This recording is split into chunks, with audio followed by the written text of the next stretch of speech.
नहमदुहु व नुसल्ली अला रसूलिहिल करीम अम्मा बाद फ़अऊज़ु बिल्लाहि मिनश शैतानिर रजीम बिस्मिल्लाहिर रहमानिर रहीम। अस्सलामु अलैकुम डियर व्यूअर्स, आपके फेवरेट इंफॉर्मेटिव चैनल शऊर इन्फो से मैं हूं प्रोफेसर शब्बीर अहमद।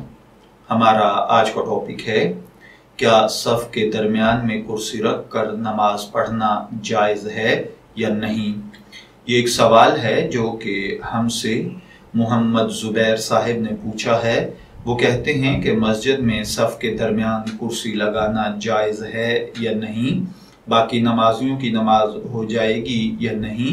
अगर कोई शख्स ज़बरदस्ती दरमियान में कुर्सी पर बैठकर नमाज पढ़ता है तो क्या इससे दूसरों की नमाज दुरुस्त हो जाती है या नहीं।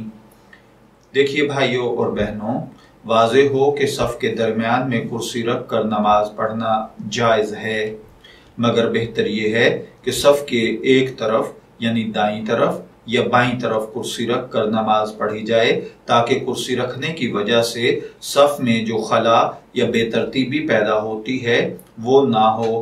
ताहम अगर नमाजी बगैर कुर्सी के नमाज पढ़ सकता है तो उसको हद्दुल इम्कान कोशिश करनी चाहिए कि वो बगैर कुर्सी के नमाज पढ़े, बैठ कर पढ़ ले, क़याम कर ले, बाकी नमाज बैठ कर पढ़ ले, या फिर वो पूरी नमाज भी अगर बैठ कर पढ़ ले और सजदे रुकू वगैरह का एहतमाम करते हुए अगर वो बगैर कुर्सी के बैठ कर नमाज पढ़ सकता है तो ये ज़्यादा बेहतर है। बहरहाल अगर उसके लिए यूँ नमाज पढ़ना मुमकिन ना हो और कुर्सी के बगैर वो नमाज ना पढ़ सकता हो तो कुर्सी से नमाज पढ़ी जा सकती है, लेकिन बेहतर ये है कि सफ़ के इंतहाई दाईं तरफ या इंतहाई बाईं तरफ कुर्सी रखी जाए।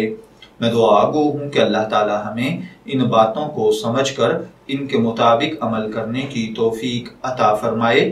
शब्बीर अहमद को इजाज़त दीजिए, फिर हाजिर होंगे किसी नए टॉपिक के साथ। तब तक के लिए अल्लाह हाफिज।